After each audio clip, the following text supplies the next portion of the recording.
Here are 5 reasons to start judo and 2 reasons not to. Number 1, the mental challenge.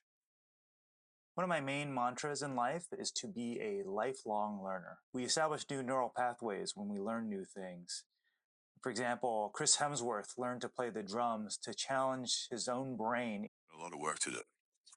One of the best ways to boost your brain is to learn a new skill. You should learn the drums to play a song with me on my stadium tour. Oh, God, okay. I think this actually might be the most difficult thing you do. I've also read that one of the best things to do when you're older is dance. There have been a lot of peer-reviewed studies, especially in the last 10 years, about the benefits of dance for older adults. It reduces dementia risk, it grows the hippocampus, it boosts memory, it sharpens focus, improves decision making. But I'm not that excited about dance.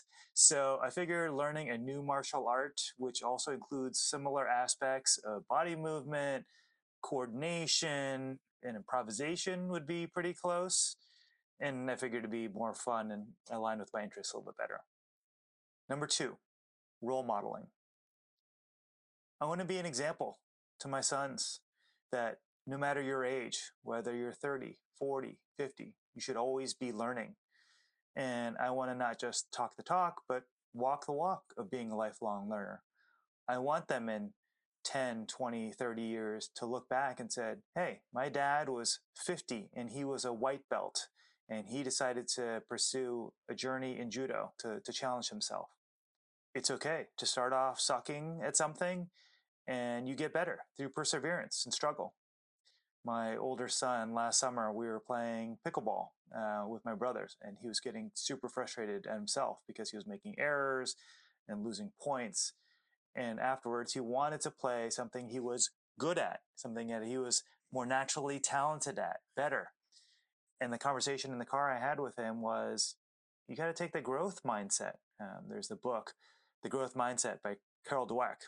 If you haven't read it, I would encourage you to do so, which I think is a fantastic mindset for anyone, not just kids, but to adopt that mindset and say, you just need to put your brain to it. Know that you're not going to be naturally good at everything. It's okay. It's actually even better to be not good at something and get better over time by working at it. And so I really hope, of all the things I can impart to my boys, that adopting the growth mindset for a lifetime is the right thing to do. And I would say also it's important to challenge yourself, not just the mental challenge of learning something new, but also embracing the adversity, embracing the patience you have to have when you're taking a long time to learn something, that the progress is slow and incremental. Number 3, rekindling an old interest or sparking a new interest. So when I was a kid and a teenager and even into my early 20s, I used to do karate and taekwondo and even some wushu and some other martial arts. And after a long break, due to work demands, family demands, like a lot of other people in comments have noted, they've taken long breaks and gotten back into judo after a long break.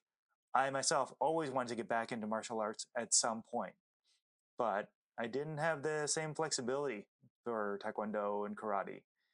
And judo seemed more practical and it's different than what I'd previously done. So that's why it was super interesting to me and complementing what I already knew from the striking arts. Number 4, physical fitness.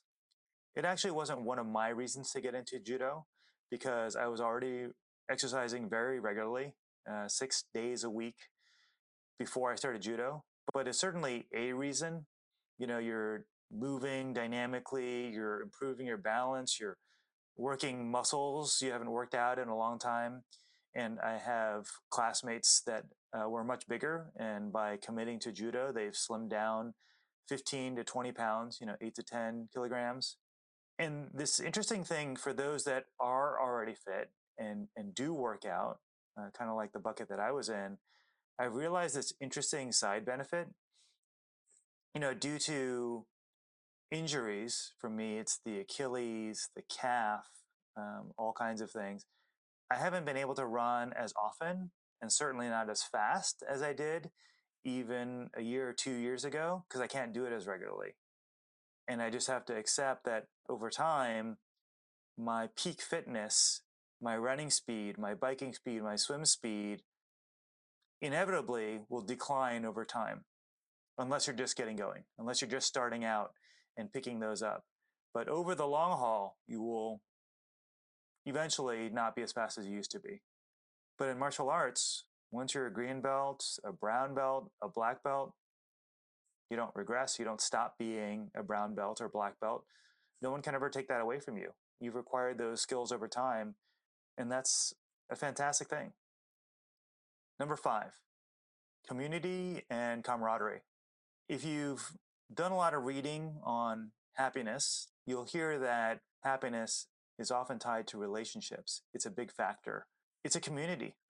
What is the secret to living a long time? Community. If you're depressed, you're not going to live very long. I see my judo classmates 2 to 3 times a week, which means 2 to 6 hours every week. I realize I see them more regularly than some of my good friends from college, who I've known for almost 30 years, but I only see them every few months or at best every few weeks. You know, on the work side, you might see your coworkers every day, but if you change jobs every few years, you won't see them as regularly anymore, and you kind of lose contact. And what I found is that my fellow students were super welcoming. I mean, we're all learning this really challenging thing together. We're all progressing together. In some cases, you get promoted together, and you can celebrate that together. And I've really enjoyed this new community of which I've become a part. Now, here are 2 reasons not to do judo. I think the number 1 thing I would say is if you have a nagging injury that you're nursing, like a bad shoulder that tends to get dislocated, or you have a bad knee that you hurt a few years ago and you never got surgery, there is a chance, especially if it's one of those types of joints, of re-injuring that joint. So that would be a case not to until you've addressed that nagging injury. And the second reason you might not want to do judo is if logistically you just cannot commit yourself to going at least once a week, every week. Maybe you're constantly traveling due to work or other engagements. Then whether it's judo or another martial art or learning a musical instrument or learning dance, you just won't get the same out of it. And so, there's not a real reason to do it until you can commit yourself and decide that you really want to, benefit in all these ways. But overall, am I happy that I started judo? Am I glad for realizing these 5 benefits? Absolutely. So in retrospect, for the mental challenge, the role modeling, the rekindling my past interest in martial arts, the fitness aspect, and the community, those are good reasons for anyone to get into judo. But also keep in mind, it's not for everyone. If you like the video, smash that like and subscribe. Smash that like and subscribe. Smash.